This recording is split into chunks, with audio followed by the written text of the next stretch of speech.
Hello दोस्तों, कैसे आप लोग। मैं इंजीनियर जयप्रकाश यादव आप लोग को अपने यूट्यूब चैनल मैथ इजी पे हार्दिक स्वागत करता हूं। आज मैं फिर से एक इतिहास का चैप्टर लेकर के आया हूं, ठीक है, जिसमें विदेशियों का आक्रमण जो सिंध पर था तो उसमें से कुछ बचा हुआ था, ठीक है। तो मैं उसके बारे में भी थोड़ा सा जिक्र करेंगे क्योंकि वही थोड़ा सा बचा हुआ है। आज नहीं कल वो ख़त्म हो जाएगा पूरा। देखो मैं वन बाय वन चल रहा हूँ, एक एक स्टेप बाय स्टेप चल रहे हैं ताकि एक भी चीज़ आपका मिस ना हो, आपका एक भी चीज़ छूटे ना, ठीक है। कोई भी चीज़ छूटना नहीं चाहिए। आप मतलब एक तरह से लाइन बाय लाइन हम लोग क्या करते हैं, पढ़ते हैं। इससे पहले अगर आप मेरे चैनल पे नए हैं तो प्लीज़ चैनल को सब्सक्राइब करके बेल आइकन को प्रेस कर लें ताकि मेरे वीडियो का जो नोटिफिकेशन हो वो सबसे पहले आपको मिले, ताकि आप उसको क्या करो, स्टडी करो, पढ़ो। क्योंकि मैं स्टडी रिलेटेड ही वीडियो बनाता हूँ और बाकी कोई वीडियो बनाने का मेरा कोई मकसद नहीं है। मैं ये चाहता हूँ कि मेरी जो थोड़ी बहुत नॉलेज है वो आप तक पहुँचे, ठीक है। आप भी इससे क्या करो, कुछ फ़ायदा उठाइए। तो अगर आपको वीडियो अच्छा लगे तो प्लीज़ वीडियो को लाइक करना, वीडियो को शेयर करना, और अगर आपको वीडियो अच्छा ना लगे तो आप वीडियो को डिसलाइक भी कर सकते हैं। लेकिन चैनल को ज़रूर से ज़रूर क्या करें, सब्सक्राइब करें। और दूसरी बात रही, अगर मेरे में क्या कमी है प्लीज़ आप उसको नीचे लिख देना कमेंट्स में ज़रूर कि नहीं ये कमियां हैं। और अगर मेरी वीडियो में कुछ अच्छाई है तो वो भी आप लिख देना, कि ताकि मैं ये वीडियो या कमेंट्स को देख करके मैं समझ सकूं कि मेरे में क्या अच्छा है, क्या बेकार है, ठीक है। क्या मैं बनाऊं, किस बारे में करूं, कैसे बनाऊं, ये सारी चीज़ें, ठीक। चलिए तो चलते हैं। सबसे पहले हम देखते हैं कि कल जहां से ख़त्म किया था आज वहीं से हम क्या करते हैं, स्टार्ट करते हैं। तो यार अरबों का सिंध पर जो आक्रमण हुआ था उसके बाद हम देखेंगे, कुछ उसमें मैंने पढ़ा दिया था, ठीक है। मैंने मोहम्मद गोरी का गजनबी का जो आक्रमण था वो हमने आपको पढ़ाना था। तो मोहम्मद जो गजनबी था भारत पे लगभग 17 बार क्या किया था, आक्रमण किया था। 17 बार अटैक किया था, सोच लो। एक भारत देश पे 17 बार अटैक किया था उसने। तो उसमें से कुछ का जिक्र हम आपको यहाँ पर करेंगे क्योंकि सारे का विवरण जो है वो हिस्ट्री के बुक में भी नहीं है। तो जहाँ जितना मिल सका है मैं उतना जिक्र करेंगे। जो नहीं मिल पाया है उसके लिए कहीं पे भी आपको नहीं मिलेगा, ठीक है। उसके बाद मोहम्मद गोरी आते हैं, ठीक। मोहम्मद गोरी का जिक्र हम कल करेंगे, लेकिन थोड़ा बहुत जो आज है आज उसका इंट्रोडक्शन हम आपको करा देंगे। चलिए सबसे पहले देखते हैं 1001 में मोहम्मद गजनबी ने सबसे पहले किसको हराया, जयपाल को हराया, ठीक है। ध्यान से देखेंगे 1001 ईस्वी की बात है, 712 से ये सब चालू हो गया है, ठीक। उसके बाद कह रहा है 1008 में आनंद पाल को हराया, ठीक। ये अलग अलग जगह के राजा हैं, अलग अलग जगह के क्या है, शासक हैं, समझ में आ रहा। कोई पंजाब का है, कोई कन्नौज का है। तो ऐसे ऐसे जगह के राजा हैं जिनको वो क्या करता था, आक्रमण करता था और लूटपाट। उसका मोटिव यही था कि लूटो, ठीक है, समझ में आ रहा है, लूटो। और वो कहाँ का था, वो ईरान का था, ठीक, ईरान का था। वो अफगानिस्तान पे भी कब्जा किया, पाकिस्तान पे भी किया, पंजाब को भी लूटा, कन्नौज को भी लूटा। लगभग बहुत सारे जो स्टेट्स थे या बोल सकते हैं क्षेत्र था उसको लूटता था और अपने में क्या कर लेता था, मिला लेता था, ठीक है। बहुत सारे ऐसे थे, धर्म परिवर्तन भी किया है। बहुत गौतम बुद्ध को मानते थे तो उसके बाद क्या कर लिया, इस्लाम धर्म को कबूल कर लिया। बहुत ने सुसाइड कर लिया। क्यों कर लिया, क्योंकि वो बहुत खतरनाक था, वो अटैक करता था, मार देता था। तो क्या करोगे, या तो उससे संधि कर लो या उसमें मिल जाओ, या जैसा वो बोलता वैसा करो, नहीं तो फिर मौत के घाट उतार देता था। तो सारी चीज़ें उसके में थी। चलिए हम दूसरा देखते हैं इसके आगे। 1021 में उद्भांडपुर को जीत लिया, ठीक है। उद्भांडपुर को क्या कर लेता है, जीत लेता है।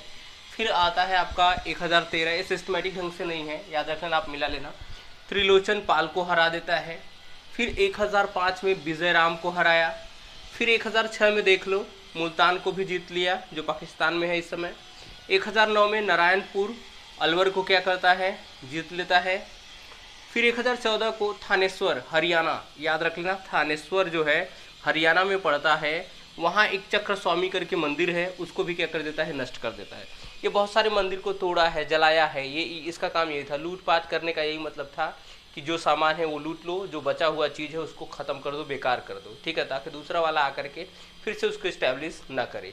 तो जो हरियाणा का चक्र स्वामी मंदिर था उसको भी मोहम्मद गजनबी ने क्या कर दिया, बर्बाद कर दिया, आग लगा देता था, तोड़ देता था, तोड़वा देता था, ये उसका काम था। अब 1018 से 19 में मथुरा एवं कन्नौज को भी देख लो जीत लिया। मथुरा को भी जीत लिया, यूपी में भी आया, कन्नौज को भी क्या कर लिया, जीत लिया। उस समय कन्नौज के जो शासक थे, प्रतिहार वंश का शासक था जिसका नाम था राजपाल था, ठीक है। ये क्या कर गया था, जब ये अटैक किया उस समय वो वहाँ से वो फरार हो गया। उसको मालूम था कि हम हार जाएंगे, हमको मार देगा, ठीक है, या तो हमारा धर्म परिवर्तन करेगा, बहुत सारी चीज़ करेगा। इससे पहले ही वो क्या किया, उसको पता चला कि यहाँ अटैक करने वाला है, वो भाग जाता है। भाग के कहाँ जाता है, चंदेल के शासक के पास, हाँ, विद्याधर के पास जाता है, जहाँ पर विद्याधर ने खुद उसकी हत्या कर देते हैं, ठीक है, क्योंकि उसके पहले रहा होगा उनसे कोई क्योंकि ये अलग राज्य का शासक था, वो अलग राज्य का शासक था, तो दोनों में कॉन्फ्लिक्ट हुआ होगा, मारपीट हुआ होगा पहले से, इसलिए जब इसके पास गया था तो वो उसको शरण दिया होगा। शरण देने के बाद में उसको क्या कर देता है, मार देता है। बाद में इनको भी मार देता है, ठीक है, कौन, विद्याधर को भी क्या नाम है कि आपके जो मोहम्मद गजनवी था वो इनको भी नहीं छोड़ता है, इनको भी क्या कर देता है, ख़त्म कर देता है। क्योंकि देखो भारत में एक ही चीज़ है कि जो एक तरह से क्या बोल सकते हैं, यूनिटी नहीं है यहाँ पे, एकता नहीं है, ठीक है, एकता से ज़्यादा विषमता है यहाँ पे। यहाँ पे सब अलग अलग अपने अपने हिसाब से चलते हैं, ये गलत चीज़ है। आप अगर यूनिट बना करके चलोगे, एक साथ रहोगे, तो तुमको कोई ब्रेक नहीं कर सकता है, तुमको कोई तोड़ नहीं सकता है। जैसा मेरा मानना है, जैसे होता है ना, बोला गया है यूनिटी इज द स्ट्रेंथ, एकता में शक्ति है, वो चीज़ जरूरी है। लेकिन पहले भारत में ऐसा कुछ नहीं था। अगर एकता एकजुट रहा होता तो भारत को कोई ऐसा नहीं कर सकता था जैसा अभी किया है। कंडीशन बहुत गंदा हो गई, सब लूटे पाते, सब किए, किसी के पास थोड़ा सा भी दिमाग नहीं आया कि नहीं यार अगर हम बचा के ले चले, क्योंकि राजा अपने खुद में एटीट्यूड रखते थे, दूसरे राजा को मार देते थे, सब करते थे। कुछ दिमाग लगाए होते, मिले होते, मारना पीटना अलग बात है, अलग अलग राज करके राजपाट किए होते तो कम से कम धन दौलत यहाँ बची रहती, लेकिन नहीं, वो उसको मरवाने का साजिश रचते थे, वो उसको मारते थे। बस ऐसे करते करते पूरी प्रॉपर्टी इंडिया की क्या हो गई, लूट के बाहर चला गया, सब लोग बाहर लेके चले गए। 1021 में क्या है, कलिंजर पर आक्रमण करता है, और उस समय कलिंजर का राजा विद्याधर था जो वहाँ से क्या कर गया, भाग गया। फिर 1023 में वापस से वहाँ पे क्या करता है, अटैक करता है, और विद्याधर क्या कर लेते हैं, उससे संधि कर लेते हैं, हाथ मिला लेते हैं। और उसको पता था कि अगर नहीं मिलाएंगे तो हमको क्या कर सकता है, वो मार सकता है या फिर कोई और सजा दे सकता है, ठीक है। इसलिए 21 में तो भाग गया, फिर वापस आकर के राज करने लगा। वापस से ही क्या करता है, 1002 साल बाद फिर से क्या करता है, अटैक करता है मोहम्मद गजनवी, और विद्याधर से क्या कर लेता है, संधि कर लेता है, या संधि करने को मजबूर कर देता है।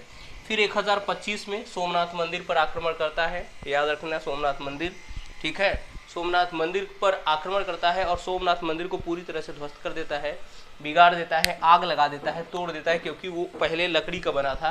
उसको तोड़ने के बाद लकड़ी में आग लगा देता है, पूरी मंदिर क्या हो जाती है, जल जाती है। उसके बाद भीम सेकंड, ठीक है, उसके बाद भीम सेकंड उसको किससे बनवा देता है, ईंट और पत्थर से क्या करता है, बनवा देता है। याद रख लेना, एक तो पहले हरियाणा में तोड़ा था, मंदिर को बर्बाद किया था, ठीक है, जो था क्या नाम है कि हाँ ये चक्र स्वामी मंदिर था, उसको बर्बाद किया था।